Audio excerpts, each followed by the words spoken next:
Salam saudara semua, ketemu lagi dengan saya. Kali ini saya akan membahas tentang hal-hal yang mungkin jarang atau belum pernah mungkin bahkan dikhotbahkan, diceritakan, direnungkan sehari-hari, yaitu tentang tahapan menjadi Kristen ya. Jadi banyak di antara kita itu ya udah beragama Kristen ya seperti itu dan terus melakukan liturgi-liturgi, ibadah-ibadah dan sebagainya. Tapi tidak tahu sebenarnya ada tahapan-tahapan yang Tuhan tentukan sejak semula untuk kita menjadi Kristen yang sejati. Nah, memang saya juga tidak tahu kenapa dan saya juga merasa bahwa materi-materi yang saya sampaikan itu memang selalu unik, selalu berbeda dengan khotbah-khotbah, selalu berbeda dengan renungan-renungan harian lah misalnya gitu kan. Dan saya merasa dipanggil untuk itu, untuk memandang suatu materi itu dengan sisi yang berbeda ya. Karena itu kita akan membahas juga hal yang berbeda, yaitu tahapan menjadi kekristenan. Jadi sebelumnya saya ceritakan, manusia itu diciptakan sebenarnya menjadi anak Allah, untuk menjadi serupa dengan segambar dengan Allah. Tetapi karena jatuh dalam dosa, akhirnya manusia menghambakan diri kepada dosa. Nah, tujuan Yesus datang ke dunia ini adalah mengembalikan itu, ya, mengembalikan itu. Jadi secara umum, kita yang tadinya menjadi hamba dosa lalu dibeli dengan harga yang lunas ya, yaitu dengan darah Yesus sendiri supaya kita menjadi hamba Allah. Nah, ini proses pertama sebenarnya, proses pertama untuk kita kembali menjadi apa yang seperti Tuhan ingin, yaitu kita menjadi hamba Allah dulu. Karena dahulunya kita hamba dosa, setelah dibeli dengan darah Yesus kita menjadi hamba Allah. Ini proses secara umum ya, atau penilaian secara umum tentang perbudakan. Jadi itu ada dalam nilai-nilai perbudakan. Jadi kalau seperti Yusuf lah, Yusuf itu dijual belikan ya, budak itu dijual belikan. Nah, kita juga sama, dulu kita terjual di bawah kuasa dosa, sekarang kita terbeli di dalam kuasa Allah, karena itu kita disebut hamba Allah. Nah, yang menjadi masalah adalah gini, kita tuh dituntut untuk memiliki hati seorang hamba, tetapi tidak dituntut memiliki pikiran seorang hamba. Nah, jadi gini, saya bertemu dengan teman-teman, saya tidak akan menceritakan orang yang lain, teman-teman terdekat, hamba-hamba Tuhan terdekat. Jadi kadang begini, saya kan hamba Tuhan, saya berhak dapat ini, berhak dapat itu, ya kan, kita dapat upah, ya kita dapat pekerjaan yang apa, kalau Tuhan menyertai kita, wah kita akan dicukupkan segala sesuatu. Itu pikiran seorang hamba, bukan hati seorang hamba. Orang hamba itu, saya belajar tentang kekeratonan ya. Nah, ada yang disebut abdi dalam atau hambanya di dalam sebuah kerajaan. Itu mereka nggak digaji nggak apa-apa. Jadi mereka mempersembahkan dirinya, digaji tidak digaji dengan apa ya, dengan seluruh hidup mereka tinggal di dalam keraton itu ya. Yang masih ada itu mungkin keraton Solo, Jogja gitu ya. Cirebon masih ada yang abdi dalamnya. Dan hidup mereka menyerahkan, ini mereka tidak memikirkan upah gitu loh kan, mereka tidak mikir nanti dapat apa. Nah, sayangnya setelah kita dulu hamba dosa, kita memikirkan upah dosa, tapi kita tahu upah dosa sebenarnya maut. Kita dulu orang-orang dunia ini yang bergabung dengan dosa itu sebenarnya ingin kekayaan, ingin segala macam. Betul, mereka mendapatkan kekayaan karena memang setan menawarkan itu. Nah, ketika kita pindah dari hamba dosa, hamba si jahat ini, lalu balik menjadi hamba Tuhan, kita juga memikirkan tentang upah. Wah, upah kita besar, kita hamba Tuhan harus hidup layak. Ini pikiran seorang hamba. Jadi apa ya? Dan itu ya, aduh saya bilang sih najis kayaknya. Sebenarnya pikiran-pikiran seperti ini yang najis. Kenapa? Karena tidak boleh berpikir seperti itu gitu kan. Sama seperti Yusuf ketika dia dijual ke Potifar, ya sudah, dia punya hati seorang hamba, dia melayani saja, dia tidak berpikir tentang upah-upah lagi gitu kan. Nah, tetapi kemudian karena dia kerjanya benar, tuannya itu mengangkat dia atas seluruh milik rumahnya. Sama kita juga seperti itu gitu sebenarnya, seperti makanya banyak di antara kita yang merasa menjadi hamba Allah itu akhirnya gagal dan jatuh karena kita pikirannya upah, pikirannya kita gimana supaya punya gedung yang mewah, supaya punya mobil yang bagus, supaya dikenal ya kan gitu kan. Nah, akhirnya karena kita merasa sebagai hamba upahan gitu kan, ya kita rebutan, jadinya ya itu tadi ada rebutan jemaat, rebutan domba segala macam, karena kita merasa jadi pikiran hambanya upahan gitu loh kan. Kalau nggak diupah, akhirnya apa? Nangis, akhirnya apa? Kecewa dengan Tuhan. Jadi ada beberapa banyak sebenarnya cerita-cerita bagaimana seorang hamba Allah gitu, hamba Tuhan itu kecewa sama Tuhan karena upahnya tidak ada. Ya, jadi dia menggembalakan lah, tetapi ternyata dia merasa apa yang dia lakukan itu semua sia-sia. Ya nggak apa-apa gitu loh. Karena gini, ketika kita seorang gembala lah gitu kan. Saya juga seorang pekerja tadinya ya, pekerja ya, saya punya ayam, dulu saya punya kambing, punya ikan. Ya kalau memang ketika ketika kita gagal misalnya, ikan saya pada mati, ya saya tidak perlu itu kan bukan milik saya cuma hamba mengerjakannya. Atau karena itu ikan itu punya tuan saya, ayam itu punya tuan saya, ya saya berhak motong, saya berhak mancingin ya. Enggak. Nah itu pikiran seorang hamba yang akhirnya jadi licik gitu loh. Dan berapa banyak sekarang ini di zaman modern ini hamba Allah itu jadi licik, hamba itu jadi upah. Wah gitu kan, sehingga yang mungkin barusan pada terjadi, uang perpuluhannya menjadi hak milik saya. Wah dia jadi kaya dan segala macam, dia menjadi terkenal, punya jet pribadi dan segala macam. Nah itu jadi licik gitu, karena punya pikiran seorang hamba itu harus dapat upah gitu loh. Nah sedangkan orang yang memiliki hati hamba, ya nggak perlu upah, ya kan? Karena prinsipnya akan beda, ya.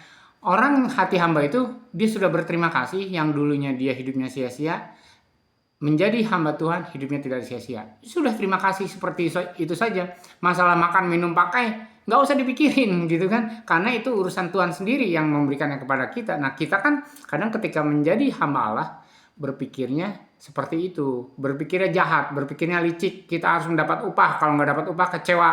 Kalau apa yang kita kerjakan tidak berhasil, kecewa. Jadi saya juga dulu mengalami seperti itu. Ketika saya mengumpulkan orang-orang yang belum percaya menjadi percaya, lalu mereka diambil oleh gereja lain lah misalnya seperti itu. Saya kecewa. Saya merasa upah saya tidak ada gitu kan. Tapi saya sadar bahwa itu adalah orang yang dipercayakan kepada saya. Ketika diambil oleh orang lain yang merasa lebih berhak, lebih kaya dan sebagainya, ya tidak apa-apa. Saya tidak menjadi kecewa. Toh itu juga dombanya Tuhan, bukan domba saya. Sehingga saya tidak perlu sakit hati, tidak perlu kecewa. Toh semua apa yang dipercayakan kepada Tuhan adalah memang yang itu yang dipercayakan Tuhan. Ya ketika Tuhan tidak mempercayai saya atau saya belajar dari kejadian-kejadian seperti itu, ya Tuhan memberikan hal yang lain gitu kan. Saya tidak perlu meminta upah atas segala pekerjaan saya. Nah ini jahatnya hamba Allah sekarang itu kan minta upah gitu kan. Nah ini tahapan pertama aja yang sudah salah gitu loh. Saya hamba Tuhan, saya malu nih kalau di channel ini saya nyebut hamba Tuhan, karena nanti pikirannya juga sama seperti itu. Nah tahapan yang kedua adalah anak. Kenapa saya katakan tahapan kedua anak? Sebenarnya tahapan anak adalah tahapan pertama. Ketika Tuhan menciptakan kita menjadi serupa dan segambar dengan Allah, punya gen, punya sifat, punya karakter Allah, ya kan? Nah, makanya ketika kita dari hamba dosa percaya sama Yesus, kita diangkat menjadi anak-anak Allah, diberi kuasa lagi seperti anak yang hilang, anak yang tadinya nggak punya apa-apa, yang hilang terlantar, ya, berbuat kejahatan yang akhirnya menjadi sengsara sendiri, balik lagi. Ya diangkat lagi menjadi anak Allah, dan Allah sangat menerima kita menjadi anak Allah. Itu adalah tahapan kedua. Nah, apa bedanya hamba dan anak? Nah, tadi hamba mikirnya upah. Kalau anak mikirnya apa? Ya, kalau kita baca tentang anak yang hilang, anak yang sulung ini protes kepada bapaknya, tapi bapaknya berkata, "Hei, kamu tuh tinggal sama aku. Semua milikku adalah milikmu. Apa yang kumakan kau makan, apa yang kupakai kau pakai." Nah, jadi anak itu punya akses, bukan punya upah. Jadi kalau ada di antara kita yang katanya melayani Tuhan, bekerja untuk Tuhan, masih minta upah, saudara bukan anak Allah. Anak Allah tuh punya akses, ya kan? Anak saya punya anak, motor saya bebas dia pakai, kamar saya bebas dia tidurin, gitu kan? Kalau dia misalnya odol pun ya odol, gitu kan? Ketika dia habis, dia berhak pakai, dia pakai, nggak usah izin. Ada makanan, istri saya taruh makanan di kulkas gitu kan, apa saja mau kue, bolu, buah, pernah dia minta, nggak usah diambil karena dia punya akses. Nah itu yang dilupakan oleh kita. Jadi kalau kita merasa tingkatan kita sudah menjadi anak, kita punya akses, nggak usah minta-minta, nggak usah teriak-teriak, karena semua miliknya Allah adalah milik kita. Karena itu di dalam kekristenan katanya, kenapa kita diselamatkan masuk surga? Nah, karena Allah tinggal di surga. Jadi tempat Allah berada, kita berada. Nah, itu nanti sebenarnya panjang ya. Kalau diceritain ya, kalau kita anak ya kita bekerja bersama-sama Bapak. Semua milik Bapak adalah milik anak. Semua pekerjaan Bapak semua adalah pekerjaan anak. Jadi saya uh, melihat konglomerat di Indonesia itu biasanya yang meneruskan adalah anaknya karena dia punya akses ya. Ya apa ya, seperti Sinarmas, uh, uh, apa Ciputra ya, keluarga Ciputra dan segalanya, keluarga Bakri itu pasti anak ya, karena dia punya akses, anaknya bukan upahan. Ya kan, tidak mencari upah. Seorang anak tidak pernah mencari upah. Kalau kita melayani Tuhan masih mencari upah, mencari berkat gitu kan, ya itu satu hal yang salah, bahwa kita tidak sadar bahwa kita sebenarnya adalah anak Allah yang punya pikiran dan perasaan sama seperti Allah, yang melihat pekerjaan Allah ya pekerjaan kita. Jadi ada satu seorang leadership ya, kepemimpinan ya, saya lupa John Maxwell atau siapa, apa pendiri Microsoft ya. Jadi anaknya itu diajak ke kantor dia. Setelah diajak ke kantor dia disuruh ngapain? Bersihin rumput di halaman. Ya, suruh nyapu, pokoknya supaya kantor dia itu bersih, rapi dan segala macam. Terus bapaknya bilang, karena ini punya kita, yang lain itu cuma upah kerjaan, saya bisa pecat. Ya, tapi kalau mereka tidak ada, ini tetap punya kita. Ini bukan punya mereka. Jadi jangan paksa mereka untuk suruh ini itu, karena mereka cuma orang upahan, orang kerja. Nah, itulah yang namanya akses seorang anak. Tapi kadang-kadang kita lupa. Sebagai anak tuh kita jadi songong gitu loh kan. Kurang ajar kepada bapaknya kan gitu. Anak di dunia kalau bapaknya kaya, bapaknya jadi apa? Jadi raja, anaknya jadi raja kan ya. Kalau orang tua kaya, anak jadi raja. Tetapi kalau orang tua miskin, orang tua tuh jadi pembantu suruh ngurus cucunya. Nah, hal-hal yang seperti itu adalah cara berpikir dunia, dan itu masuk ke dalam gereja, masuk di dalam kekristenan kita, gitu kan. Kenapa materi ini saya sampaikan ini berbeda dengan materi-materi khotbahnya yang mungkin tidak pernah dikhotbahkan, tapi saya mau mengatakan ketika kita punya anak, kita punya akses. Dan ketika kita punya akses, tidak berpikir tentang upah, karena semua yang Bapak miliki adalah milik kita. Ya, karena itu Tuhan menghendaki supaya hidup kita itu sama seperti hidup Bapa di surga. Maka dia bilang, kamu kan manusia, tinggal di surga, buatlah dunia ini seperti di surga. Karena kamu anak aku, gitu kan ibaratnya gitu. Nah, tetapi kita tidak pernah mau melakukan itu. Kita pengennya pergi ke surga. Orang dunia ini punya Allah kok. Diberikan kepada manusia, Allah ingin di bumi ini seperti di surga, karena kita anak-anaknya gitu kan. Jadi itu yang harus kita pahami. Nah, ketika kesalahan seperti itu, jadilah kekristenan kita itu sebenarnya, saya tidak bilang kacau, tetapi memang kita sudah menyimpang. Nah, sudah menyimpang jauh daripada rencana dan kehendak yang semula. Ketika kita menjadi anak, kita punya akses. Ketika kita punya akses, kita punya pekerjaan yang sama. Jadi Yesus berkata, Bapakku bekerja, ya aku tetap bekerja. Dan sama seperti Bapa mengutus aku, kata Yesus, aku mengutus kamu, ya tetap bekerja untuk pekerjaan Bapa.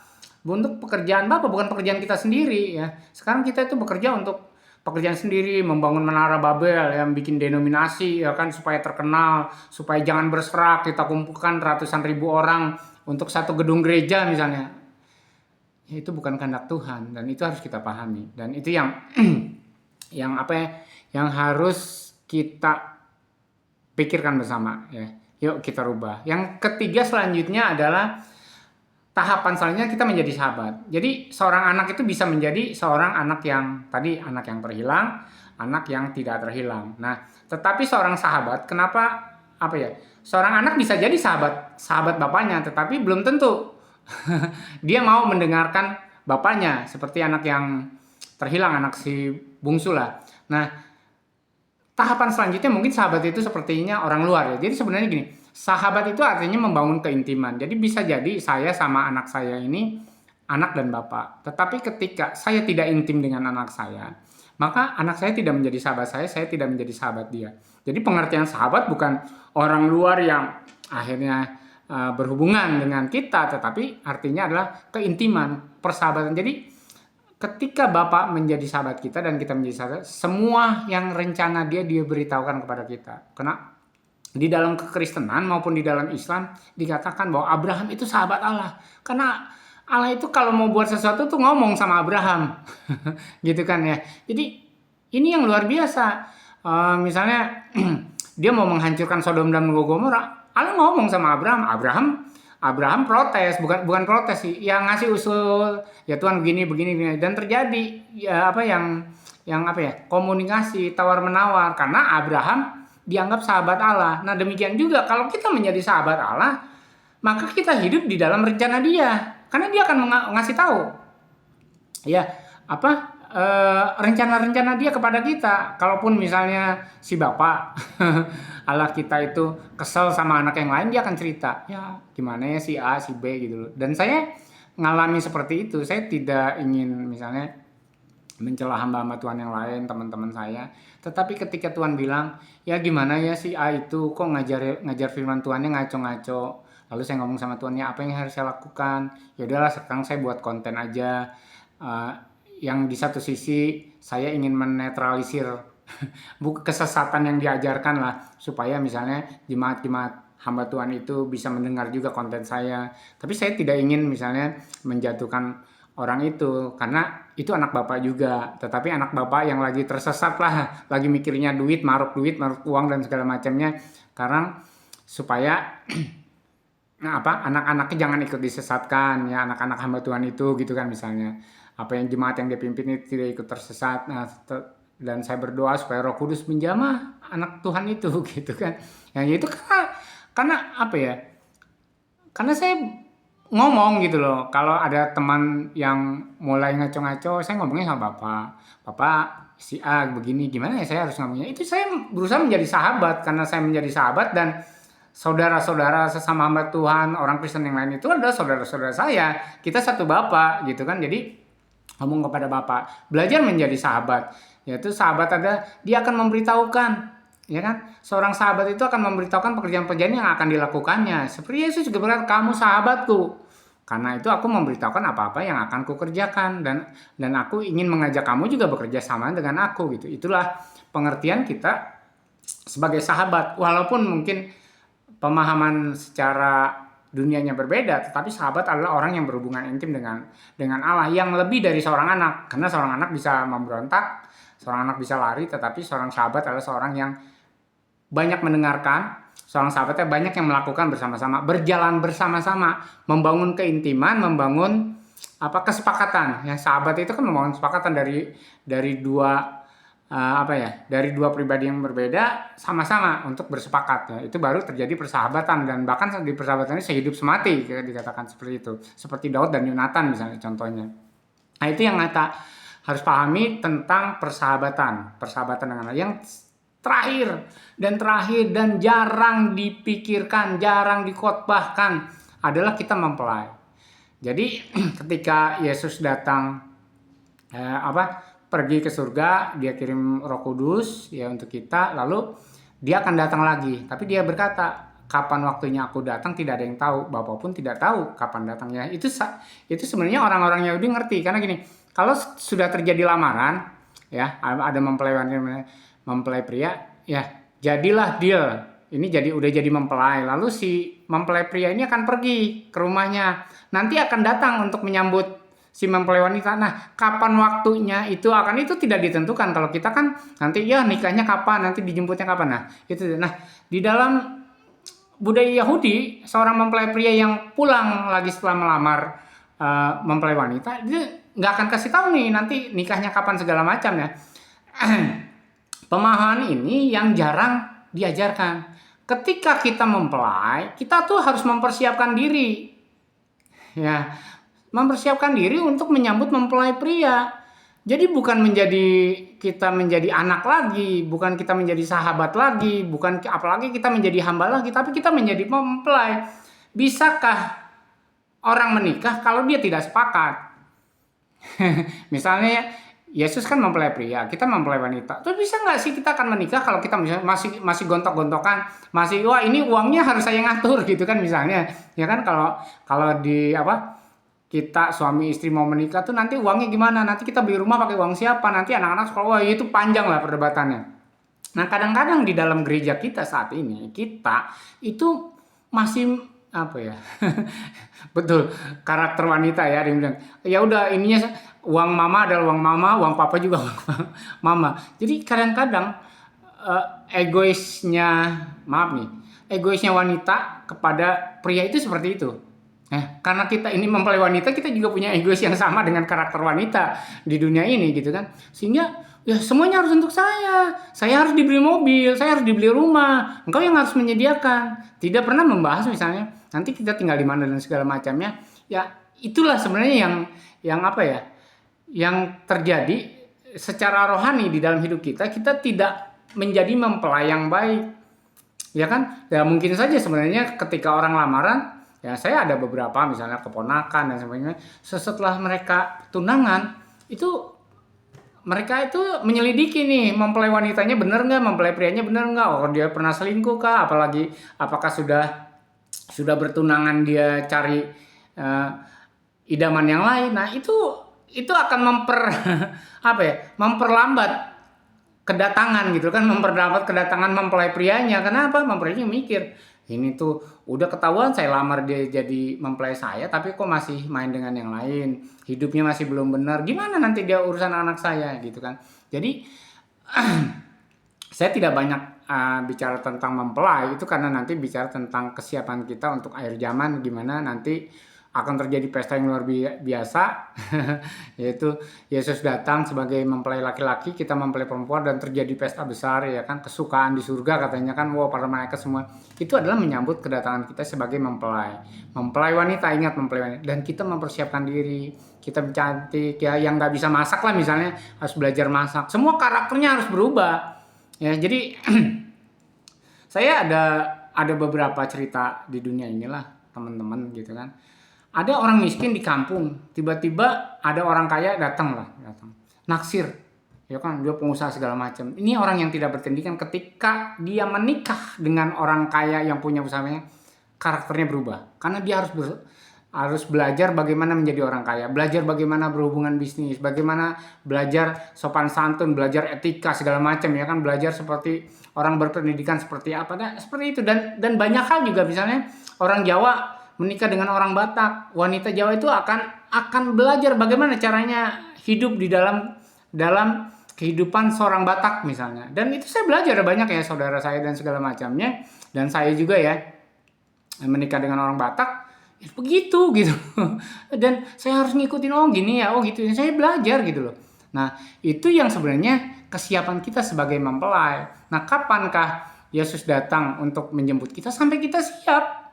Ya, sampai kita ngerti gitu kan. Makanya ada perbincangan kemarin, kok Yesusnya nggak datang, katanya aku akan datang segera. Nah, saya percaya dan yakin karena apa ya, Yesus mempersiapkan kita sebagai mempelainya sudah siap belum? Kitanya sudah siap belum? Kalau kitanya masih egois, masih hidup di dalam kedagingan kita, ya kan, tidak memiliki keserupaan dengan dia. Ingat ya, salah satu keselamatan adalah kita menjadi serupa dengan Yesus. Ketika kita serupa dengan Yesus, kita punya hati dan pikiran yang sama. Hidup kita itu yang kita hidupi ini adalah hidup di dalam Kristus.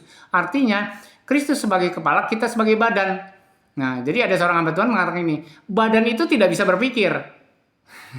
Badan itu tidak bisa punya pikirannya sendiri. Yang punya pikiran itu kepala. Jadi ketika Kristus dihargai sebagai kepala, maka kita badan ini cuma nurut. Nah, kepala itu terdiri dari otak. Jadi kalau kata otak, tangan kerja ya kerja, kaki jalan ya jalan. Jadi di dalam kepala itu ada mata, ada mulut, ada otak, misalnya ada telinga segala macam. Nah, itu yang diceritakan oleh hamba Tuhan ini tentang bagaimana kepala itu berfungsi dan bagaimana badan itu berfungsi. Nah, mempelai wanita adalah tubuh. Kepalanya adalah Kristus. Dan kita harus belajar bahwa segala sesuatu kita tidak bisa berpikiran sendiri. Segala sesuatu kita tidak bisa seenaknya sendiri. Karena kita adalah cuma tubuh. Nah, ini nanti yang kita akan belajar secara khusus. Tapi intinya di dalam materi kali ini kita harus belajar. Kita bukan lagi hamba. Hamba adalah level kita yang paling rendah. Ya. Terus kita menjadi anak, lalu kita menjadi sahabat. Yang terakhir kita menjadi mempelai, dan mempelai kita memiliki keserupaan. Jadi ada apa ya? Ada orang-orang mengatakan ketika suami dan istri walaupun dari keturunan yang berbeda, lama-lama karena dia sering bersama-sama, wajahnya karena semakin mirip. Ya, dan saya percaya ketika Yesus adalah mempelai kita dan kita adalah mempelai wanitanya, kemiripan kita itu akan semakin lama semakin nyata dengan Kristus. Jadi itu yang saya sampaikan. Semoga saudara-saudara paham dan mengerti. Silakan direnungkan berulang-ulang supaya bukan cuma menyimak materi saya, tetapi juga memahami dan merenungkannya dan melakukannya. Terima kasih. Semoga Roh Kudus melakukan segala sesuatu sesuai dengan rencananya. Apa yang saya sampaikan hari ini merubah kita semua, merubah pola pikir kita, sehingga kita menjadi mempelai yang luar biasa di hadapan Tuhan, yang tidak bercacat dan bernoda menurut firman Tuhan. Amin.